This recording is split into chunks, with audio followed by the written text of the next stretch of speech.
What's going on, guys? This is how we made $647 on this really small scalp win, literally in and out of the market today. I actually ended up missing the entire longs all the way up after because I was pretty much checked out of the market at this point. But I'm going to run through this really quick. Again, everything's posted in the Discord as well. I have profit and loss. I'll show you guys the entry. I have it recorded as well. Everything's in there. And I also have now an affiliate link with Alpha Futures. I'm going to post the link in the pinned comment as well. So if you guys want to sign up, you get like a 10% discount. And link will be in the pinned comment in the description for the Discord as well. Before we get into it, let's hop into this trade. I'm going to run through it pretty quick.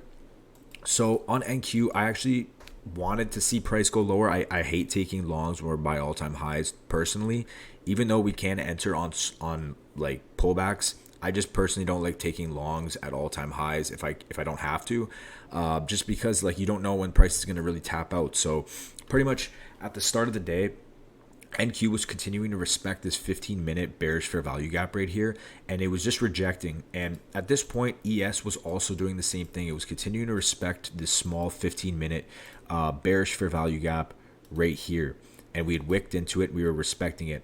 And the thing with ES here was ES still had draws that were super attainable lower at London low and Asia low right there, right?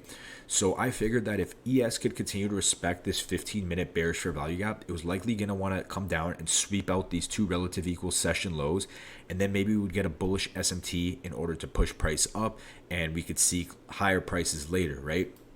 So again, ES at this time was tapping into and respecting this 15-minute gap, and it had two draws on liquidity at London and Asia lows below. So when I'm on NQ and I see NQ cleanly respecting the CE, which is the midpoint of this 15-minute bearish fair value gap, I'm looking to take shorts, but I'm looking to take it as to follow ES, if that makes sense. So I'm using ES as my guide at this point. So basically I'm scrolling down the time frames. I'm looking for an entry, and I end up taking the entry off this candle right here at 938. And this was a 30-second break of structure. And I went in, this was a scalp, of course, because I see the momentum shifting bearish. Again, ES is respecting a 15-minute bearish fair value gap, and Q is respecting a 15-minute bearish fair value gap and the CE point. ES has attainable draws and liquidity lower that I feel like can push price down for both of them, for both NQ and ES to come down.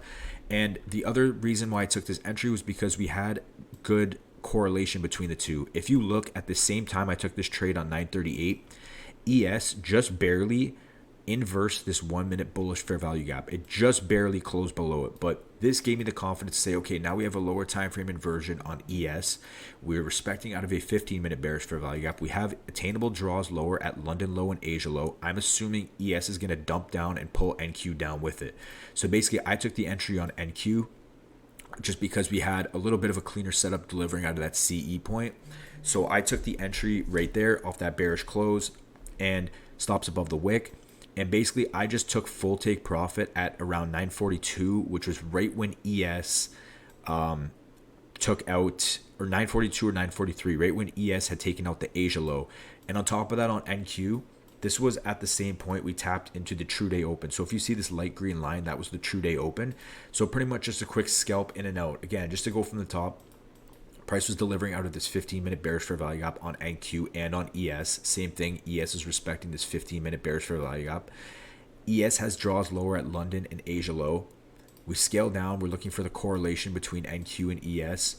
ES inverses a 1-minute bullish fair value gap on this close right here.